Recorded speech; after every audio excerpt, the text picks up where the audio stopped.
안녕하세요, 가치남입니다. 8월 18일 화요일 국내 증시가 마감이 되었습니다. 오늘 코스피와 코스닥 큰 폭으로 하락을 했죠. 다들 이 정도 하락할 거라고 예상을 하셨나요? 저도 오늘은 비교적 크게 하락할 것이다 이렇게 생각을 했었지만 제 생각보다는 코스닥 쪽에서 조금 더 크게 하락을 했던 것을 알 수 있었고요. 무엇보다도 오전장 같은 경우에는 어느 정도 방어를 잘 했단 말이죠. 그런데 이렇게 오후장이 되면서 투매가 나오지 않았나 이렇게 생각하고 있습니다. 자, 먼저 코스피를 확인해보면 약 2.5% 하락해서 2348포인트에 마무리가 되었고요. 2400포인트를 깼죠. 그리고 코스닥 같은 경우에는 4% 이상 큰 하락이 나왔지만 간신히 800포인트를 지켰다 이렇게 말씀을 드리도록 하겠습니다. 한때는 800포인트를 깨기도 했었는데 아주 소폭 상승해서 다시 800포인트를 넘었죠. 자, 그리고 삼성전자 오늘 모든 종목들이 다 하락을 했었지만 삼성전자는 그래도 흐름이 좋았단 말이죠. 그런데 지수가 장 후반에 많이 빠졌기 때문에 삼성전자도 마찬가지로 뒤로 갈수록 흘러내리지 않았나 이렇게 생각하고 있습니다. 자, 그리고 현대차도 장중에 오늘 종가 기준까지 올라가기도 했었지만 장 종료 약 한두 시간 전에 급락이 나왔죠. 그래서 15만 8천원에 마무리가 되었습니다. 자, 그리고 이번에 카카오는 오늘 좋은 흐름이 나왔어요. 장중에 신고가도 갱신했었는데 마찬가지로 조금 밀리면서 4%에 마무리가 되었죠. 그래서 37만 8천원에 마무리가 되었고, 그리고 마지막으로 LG화학 오늘 약 1.4%의 하락이 나왔지만 저는 2차전지 관련주 종목들이 다른 섹터들에 비해서 조금은 선방했다고 생각을 하고 있거든요. 지금 코스피 종합주가지수가 2% 이상 이렇게 하락했을 때는 다른 개별주 종목들은 5% 이상, 크게는 10% 이상도 많이 있었을 거예요. 그런데 LG화학, 삼성 SDI 같은 경우에는 비교적 낙폭이 적었다고 볼 수 있고, 물론 소부장 기업들은 낙폭이 조금 더 컸지만 LG화학과 삼성 SDI는 오늘 코스피 지수에 비해서는 나름 선방하지 않았나 이렇게 생각하고 있습니다. 그 이유가 어제 테슬라의 주가가 굉장히 큰 폭으로 상승을 했죠. 1800달러를 넘어서면서 신고가를 갱신했는데 이 부분이 조금 작용이 되지 않았을까 이런 생각을 해보고 있습니다. 자, 오늘 코스피 지수와 코스닥 지수 모두 이렇게 크게 하락할 수 있었던 이유는 다들 아실 거예요. 코로나 신규 확진자 수의 기하급수적인 증가죠. 우리가 3일 동안 연휴를 보낼 때 100명, 200명 이렇게 큰 폭으로 증가를 했단 말이에요. 그런데 오늘도 신규 확진자 수를 발표했을 때 보니까 다시 최고치를 갱신했더라고요. 246명이라는 굉장히 부담스러운 수치가 발표가 되었는데 이 때문에 지난 3월과 비슷한 흐름이 나왔다고 저는 생각하고 있습니다. 자, 일본 니케이 지수만 보더라도 거의 보합권에서 마무리가 되었죠. 그리고 중국 상해 지수를 보게 되면 마찬가지로 보합권에서 움직이고 있단 말이에요. 그리고 실시간 미국 선물 지수를 확인해 봤을 때도 보합에서 움직이는 것을 알 수 있는데 이렇게 글로벌 증시도 하락하지 않는데 우리나라 증시만 2.5%, 4% 이상 이렇게 크게 하락한 이유는 코로나다. 그 이유밖에 없다고 생각하고 있습니다. 자, 코스피 시가총액 상위 종목을 한번 살펴볼게요. 대부분 종목들을 보시면 현대차 5%, LG생활건강 4%, 삼성물산 6%, 그리고 다 3, 4%대, 여기는 또 6%도 있죠. 한국전력 6%, LG전자 5%, 모두 큰 폭으로 하락한 것을 알 수 있고, 카카오, 언택트 대장주죠. 유일하게 상승을 보이지 않았나 이렇게 생각하고 있습니다. 자, 이어서 코스닥을 한번 살펴볼게요. 역시나 코로나 확진자 수가 늘다 보니까 진단키트 관련주 굉장히 강세를 보였어요. 시젠 같은 경우에도 거의 20% 가까운 급등이 나왔고, 그리고 여기 메디톡스 같은 경우에는 코로나와 관련 없이 퇴출됐던 메디톡신 이 부분에 있어서 판매 재개 소식 때문에 상한가를 기록을 했죠. 그래서 오늘 같은 경우에는 전적으로 코로나 확진자 수로 인해서 모든 증시가 크게 하락을 했었고 전체적인 증시 흐름이 지난 3월달과 같은 움직임을 보였다고 말씀을 드릴 수가 있습니다. 이렇게 확진자 폭증 때문에 거리두기 3단계 격상 가능성까지 제기가 되었고, 코로나 확진자 수 증가 이 부분뿐만 아니라 다시 우리나라 경제에 부담으로 작용되지 않을까 이런 부담스러운 이슈까지 더해져서 하락을 키우지 않았나 저는 그렇게 생각하고 있습니다. 자, 그런데 오늘 삼성전자가 비교적 선방을 했단 말이죠. 삼성전자가 이렇게 선방을 했던 이유 중에 하나는 바로 어제 나온 기사죠. 미국의 IBM 차세대 CPU를 만든다 이런 기사가 발표가 되었어요. 사실 CPU 출시 예정 시점이 내년 말이거든요. 기간적인 측면을 봤을 때는 비교적 오랜 시간이 남아있어요. 그런데 주가에는 이런 부분과는 상관없이 기대감이 반영이 되었다고 볼 수 있고, 오늘 코스피가 비교적 크게 하락을 했기 때문에 강보합으로 마무리가 되었지만 만약에 오늘 코스피 종합주가지수가 보합권에서 마무리가 되었다면 삼성전자는 큰 폭으로 상승할 수 있었다. 저는 그렇게 생각하고 있습니다. 지금 미국의 IBM 차세대 CPU를 만든다 이 내용을 조금 더 구체적으로 말씀을 드리면 이 CPU가 7나노 공정을 통해서 생산이 되거든요. 극자외선 EUV를 기반으로 해서 7나노 공정을 통해서 생산이 됩니다.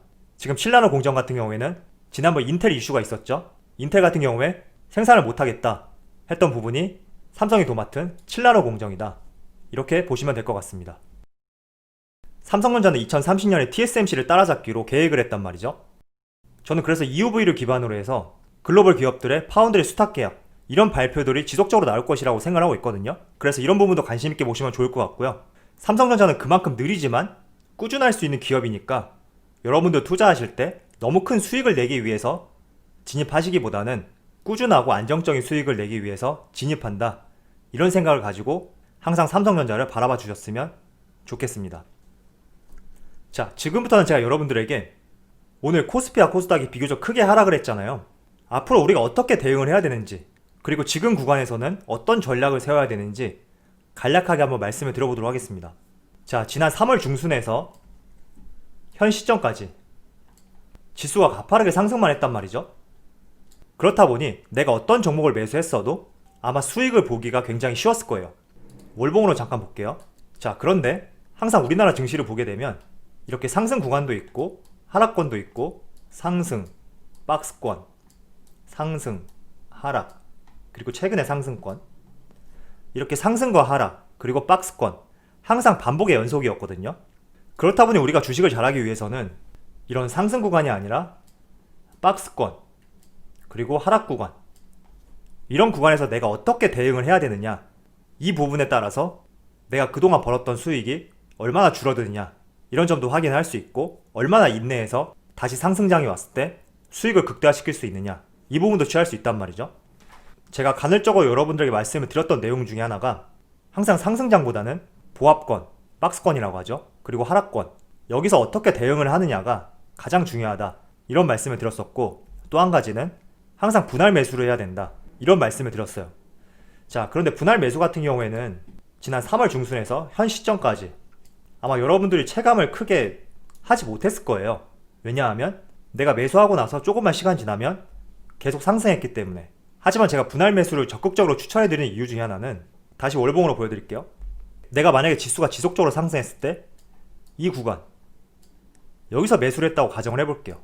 그럼 여러분들은 이 하락 구간에서 손실을 감수하고 손절을 하던가, 아니면 다시 반등이 나올 때까지 기다리던가, 이 두 개 중에 하나밖에 없죠. 그런데 만약에 여러분들이 이 구간에서 내가 매수하려는 자금의 4분의 1, 예를 들어서 1000만원이라고 한다면 250만원치를 매수를 했어요. 그런데 이렇게 주가가 크게 하락하고 어느 정도 브레이크가 걸린 시점을 확인했을 때 다시 주가가 재반등을 하죠. 이런 구간에서 매수를 했다고 가정을 해볼게요. 그럼 여러분들의 평단가는 많이 낮아지겠죠? 한 이 구간쯤 될 텐데, 그럼 여러분들이 상승 구간에 직면했을 때 일회성 매수보다는 비교적 수익을 내기가 쉽단 말이죠. 자, 다시 일봉으로 말씀을 드릴게요. 지금 많은 분들께서 코스피가 고점이다, 이런 말씀들을 하시고 부담스러운 위치까지 올라왔다, 이런 의견을 많이 내비치잖아요. 그렇기 때문에 여러분들이 만약에 매수를 하고 싶은 종목이 있다면 지금 구간에서 어떤 종목이든지 마찬가지예요. 내가 1000만원 투자할 자금이 있다면 1000만원을 다 투자하는 것이 아니라 200만원 혹은 250, 300, 여러분들이 비중을 조절해서 적절한 진입 구간에 진입을 하시고, 그리고 행여나 주가가 오늘과 같이 크게 하락이 나온다면 지켜보시되 다시 반등이 나오는 시점에 추가 매수를 한다, 이런 전략을 취하는 것이 정말 중요하다고 생각하고 있습니다. 이렇게 전략을 취할 때 내가 매수했던 종목이 비교적 하락이 나온다면 마음도 굉장히 편할 수가 있거든요. 물론 하락이 나오기 때문에 기분은 좋지는 않지만 내가 가진 자금의 4분의 1 혹은 3분의 1만 매수했기 때문에 심리적으로 굉장히 부담이 적어질 수가 있어요. 그래서 항상 매수를 하실 때는 이렇게 상승장일 때는 분할 매수를 할 때 큰 효과를 못 느낄 수 있어요. 그렇지만 아까 말씀드린 박스권이라든지 하락 구간, 이런 구간이 접어들었을 때는 분할 매수가 정말 효과적으로 작용이 될 수 있고, 그리고 심리적으로도 조금은 여유가 생길 수 있다, 이런 말씀을 전해드리도록 하겠습니다. 자, 그런데 정확하게 말씀을 드리자면 분할 매수하고 물타기하고는 전혀 달라요. 물타기 같은 경우에는 여러분들이 매수하려던 자금이 1000만원이라면 1000만원치 모두 다 매수한 다음에 예상치 못한 자금을 다시 주식에 쏟아붓는 거죠. 이게 물타기고, 분할 매수는 여러분들이 투자하려는 자금이 1000만원이라면 그 중에서 일부를 먼저 매수를 하고 나머지 자금은 기회를 엿보자, 이런 측면이 있기 때문에 분할 매수와 물타기는 전혀 다른 전략이다. 이렇게 이해를 해주시면 좋을 것 같습니다. 자, 그렇다면 내가 첫 번째 매수를 하고 종목이 지속적으로 하락한다. 이 경우에 다시 추가 매수를 할 때 어떤 구간에 진입을 해야 되느냐, 이렇게 생각할 수가 있는데, 저는 보통 이런 전략을 취하고 있어요. 카카오 종목을 통해서 말씀을 드릴게요. 내가 만약에 첫 매수를 이 구간에 했다.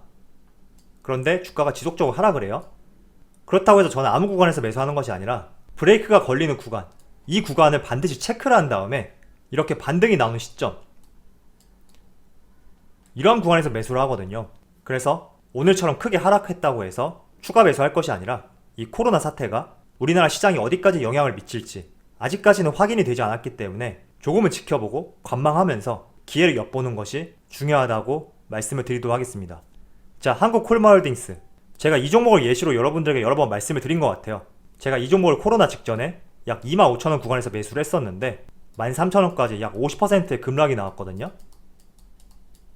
그런데 이렇게 브레이크가 걸린 시점을 확인하고 17,000~18,000원 구간에 한 번 더 매수를 했어요. 그래서 평단이 21,500원 정도로 굉장히 낮아졌거든요. 그리고 주가는 다시 이렇게 크게 상승이 나왔죠.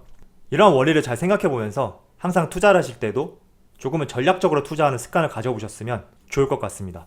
자, 오늘 이렇게 코스피 코스닥 큰 폭으로 하락이 나왔는데 당분간은 조금 관망하는 장세가 좋지 않을까, 저는 그렇게 생각하고 있습니다.